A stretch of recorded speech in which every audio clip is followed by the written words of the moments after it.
பொங்கலுக்காக சாமி கும்பிட்றதுக்கு முந்த நாள் ஈவினிங்கே கோலம் எல்லாம் போட்டு ரெடி பண்ணி வச்சாச்சு. ஏன்னா அடுத்த நாள் காலையில் நாங்கள் விடிய காலையிலேயே வந்து கோயிலுக்கு போகிறோம்.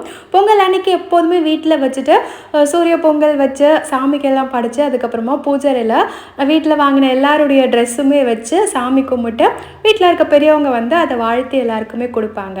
பட் இந்த தடவை வந்து எங்களுக்கு பொங்கல் கிடையாதுல, எங்கள் வீட்டில் லாஸ் ஆகிருக்கிறதுனால.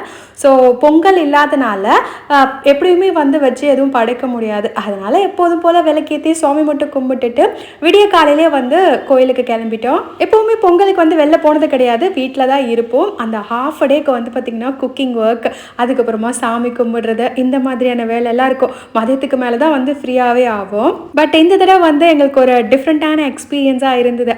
பிளான் வந்து பார்த்திங்கன்னா சடன் பிளான் தான், ஆஸ் யூஷுவல் ஹஸ்பண்டுடைய பிளான். எந்த கோயிலுக்கு போகிறேன் அப்படின்னு அடுத்த vlogல ஷேர் பண்ணுறேன். இந்த பொங்கலுக்கு அப்புறம் நம்ம எல்லாருடைய லைஃப்மே பீஸ்ஃபுல்லாக அமையணும்னு பிரார்த்தனை பண்ணிக்கிறேன். பாய்.